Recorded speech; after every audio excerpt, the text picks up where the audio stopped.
قرآن مجید کی آیت ہے، دیکھیں، وَمَن يَقْتُلْ مُؤْمِنًا مُتَعَمِّدًا فَجَزَاؤُهُ جَهَنَّمُ خَالِدًا فِيهَا وَغَضِبَ اللَّهُ عَلَيْهِ وَلَعَنَهُ وَأَعَدَّ لَهُ عَذَابًا عَظِیمًا۔ آپ دیکھیں نا، یہ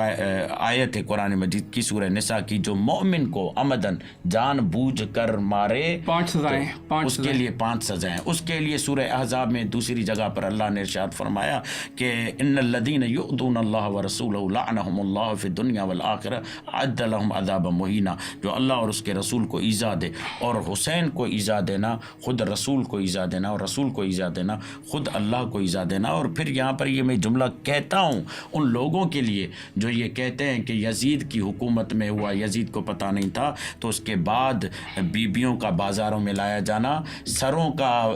بازاروں میں لایا جانا، اور سر کے ساتھ یزید کا گستاخی کرنا، اور چوب خیزران سے لبہائے امام حسین کو مارنا، یہ سب۔ اور اس کے بعد دیکھیں واقعہ حرہ آپ کے پاس سامنے موجود ہے، کعبۃ اللہ کو جلانا، یہ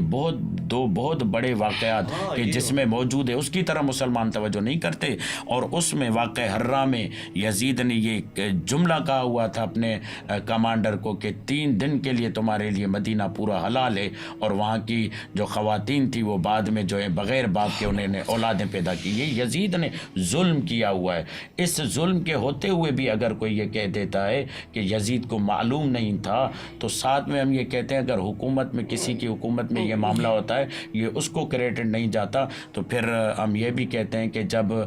خلیفہ دوم کے زمانے میں فتح ہو رہی تھی اور علاقے فتح ہو رہے تھے، تو وہ بھی کریڈٹ خلیفہ دوم کو نہ دیں، کیونکہ وہ تو گھر بیٹھے ہوئے تھے نا، فتح تو فوج کر رہی تھی۔ تو کہنے کا مقصد یہ کہ جو حکمران ہوتا ہے وہ اس کا ذمہ دار ہوتا ہے، وہ تمام معاملات اس کے حکم سے، اس کے بیان سے یہ تمام چیزیں ہوئی ہیں۔ اور کوفے میں اکثریت ان لوگوں کی تھی جو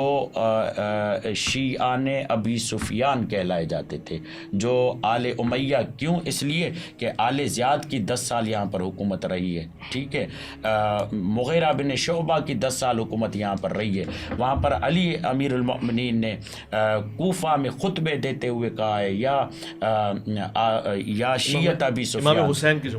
ہاں، یا شیعت ابی سفیان، یہ جملے کہہ کر بتایا ہے کہ یہ ابو سفیان کے ماننے والے تھے، یہ آل امیہ کے ماننے والے تھے، یہ دشمنان تھے، بہت کم تھے ایسے جنہوں نے دعوت کے لیے کہا ہوا تھا اور اس پر آئے ہوئے تھے امام حسین۔ بہت بہتر۔